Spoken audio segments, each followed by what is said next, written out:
guys, and welcome to the Fish Room. I'm Rachel O'Leary, and today I have a friend in from California named Justin Stein, who's actually the one that bred all the purple oil cats that I have here. So I thought I'd take the opportunity and just have him share some words of wisdom with you guys about the process of breeding these fish and all the patience and the learning curve that went into it. So let's get started. So, let's give a little bit of history about this project. Tell us when you got the fish, how you got the fish, and when it all began.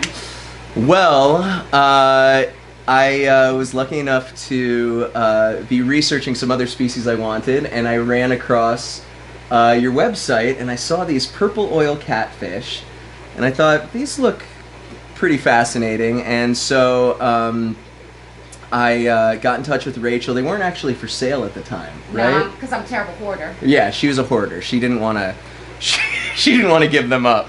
But she sent me these fish because she saw how fascinated I was in the species, and I quickly fell in love with these guys. I mean, you can hand feed these fish. They're super social with one another. They're social with the owner, with you as you work with the animals, and every time I thought I had figured something out, there's something new to discover. So it's just been an incredible process to really see how these guys have developed over the years.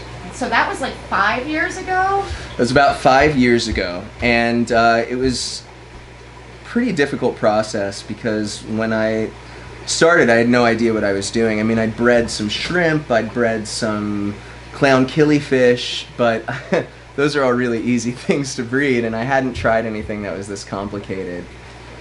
So one of the things I think with catfish that is the most challenging is just the patience that goes into waiting for them to really become mature Right. in order to have really successful breeding. For instance, like with the high pancistrus, you can wait 5 years before they hit a sexually mature size. With the centros, I don't think it's quite as long. But do you think part of how long it took to really get them going and unlock it was a matter of age? I think maturity is an important factor. When you have a fish that you don't actually know how big they're going to get, you have very limited research about the animal. Yeah, I mean, most of the information on the internet's from me. Yes, and right. And I had no idea how they would develop over time, and so when I first got them, I saw that they were doing mating behaviors right off the bat. You know, the circling of the glass and the kind of excitement after water changes, but nothing coalesced from that. Nothing formed from those moments. And then after they hit a certain age and a certain level of comfort, that's when they really started breeding prolifically. And a lot of that was just researching the environment and creating things for the fish that I wouldn't necessarily create in a display situation. So giving them places, ample places to hide, and in some ways I only get to enjoy these fish when I'm feeding them, right? Because they're always hiding somewhere, but that was part of my design, and so having these fish have a place to go away, be themselves, was really, really important. Catfish are tough. And that's one of the things I talk about on my channel a lot, is how if you really want fish to behave in the most natural fashion and eventually breed, it really is about doing a lot of research and taking into consideration the furniture that they would have in the wild. So it's just more, I don't even know the word I'm looking for, more proof that it is super important. Yeah, I mean, and the research part of it was so fascinating because, yeah, I read articles from you, but then I had to read articles about other centros, you know, and their ways of doing things in mating, like the Perugier, who so nicely will guard their eggs and, you know, sit in the tube with them and getting the fry out. But, you know, they're shy fish, but when you put them in the right environment, they're also super vibrant. You know, I turn the lights on when I'm feeding them, and if you have the right type of vegetation, you'll just see them everywhere, and it's pretty incredible to see a whole group of them. Amazing fish, and again, yeah, you know, I love the huge groups of them, and that's you know, oh, it's an unreal sight. It's unreal. While they're not considered to be a social or schooling fish, I find that to be sort of misleading because they definitely are better in groups. Yeah, I think that yes, they will be fine as an individual. However, their behavior is very social. They take social cues from one another. In fact, I've noticed things where the males will let the females feed at the top before they'll even start consuming food. That's cool. Things like that. So they'll wait on each other to do certain things so that they have a better status. So I've seen these males sit at the bottom, let all the females feed at the top, and I sometimes don't even see the males eat when they're in full breeding dress. So if you had to offer advice to people who are looking to embark on a project like this or really focus on breeding a species, what are your top tips for that? Well, first of all, knowledge is power. Understanding the species as much as you can, and also just within that having an observational aspect. You can't always believe everything that you read. So not only do you have to learn about the species, but you have to observe them and see how they react to changes in the environment and stimuli. Second, it would be to have patience, because it can take years to get fish to breed. It took me about 2 years to figure out how to get them to spawn, and that might have been age as well. And then once I got eggs, it took me another year to figure out how to rear the young, because while the adults would breed in the water chemistry I had, the young would not survive in that same water chemistry. And so there's a big learning curve with that. And then the other thing I would say is to just put love into what you do.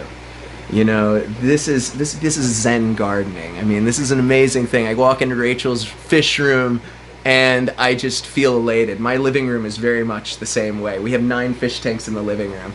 And just giving the fish some credit.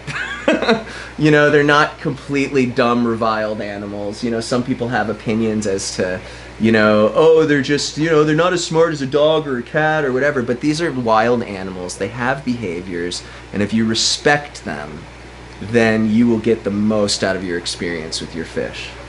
You're on the fish's time. And they don't read the books or the articles. They don't read the books or the articles. And, you know, we were just talking about this last night. I could give you reproducible instructions on how to put the water chemistry a certain way, put the fish in, but if you don't trigger them to spawn, they may never spawn. And when I got them to spawn, it triggered others to spawn, and then the others would spawn. It became this frenzy and this sort of buildup, and now they spawn non-stop. I mean, I can't I can't get them to stop. In fact, I'm actually thinking about putting some of the females into retirement or in sort of like a home for a bit, because, you know, it's a lot of work putting out all those eggs. Did you keep a lot of detailed notes? I did, but I also I'm very because of my background in science, I'm very cerebral about when I change factors within my tanks. So I do keep a really good log of what kinds of changes I made. One of the biggest mistakes I made starting out was changing too many factors at once. When I saw that something didn't work, I was like, okay, well, I'm going to change the temperature, I'm going to change the food, and I'm going to change the water flow. And then you don't know what's working or what's not working. working. Exactly. And then you find out, oh, so it was this, and then you leave the water flow up, and then one day you see that you think the fry can't handle the water flow, so you turn it down, and then they all die from lack of oxygen. Right. You know, it's just simple little things make a big difference. One thing I noticed with these catfish is that they kind of broke the rules on what I knew about catfish, being surface feeders, feeding in groups at the top, in such a, it's almost like bubbling frenzy, but also the social aspect was really unusual. I remember when my first group I got from Rachel, and then there was another group I got from someone else that Rachel had actually vetted for me, and they were very unhealthy. They were very, and I actually have these pictures of all of these very sickly purple oil catfish, and I'll never forget, I put them in the tank, and one of the females accidentally bit one of the young fish, and then she consoled it. I can't describe, I've never seen anything like that in my life. The fish went over, she bit the other fish, and she then went and stayed with it until it was fine, and then they both swam off. But then they had a relationship. These two fish would hang out. So she would hang out, and she had her little fish buddy that would follow her all over the place. I mean, it's incredible. So tell us, what do you feed them? So I feed them a variety of foods. I like to feed them fruit flies, live not wingless, but flightless fruit flies, frozen bloodworms. I do feed them occasionally live Daphnia. They seem to like meatier foods, things with less shell, but they will eat the Daphnia. When they're very young, I often use brine shrimp, baby brine shrimp. They will not eat adult brine shrimp in my experience unless they're starving. So if I put in a block of brine shrimp, regular brine shrimp, they wouldn't eat it. So those are probably my favorite foods for them. But variety is really important. I also have a firm belief that encouraging predatory instinct within an aquarium setting stimulates the need for other natural behaviors such as breeding and rearing young. So I really love to make sure that they get some live food once in a while because I feel like it always stimulates them. Yeah, live food often does stimulate breeding behavior too, and I don't know if it is the nutritional aspect or, like you said, some sort of like instinctual drive. Well, I mean, think about it this way. The aquarium trade is very famous for feeding dry foods to fish constantly. But if you were two humans who are trying to have a baby and you ate nothing but Wonder Bread, you'd probably have a difficult time copulating because you'd be uncomfortable. And so finding things that, make the fish comfortable and want to be themselves is difficult, but very much worthwhile. I agree. Sage advice. Sage advice.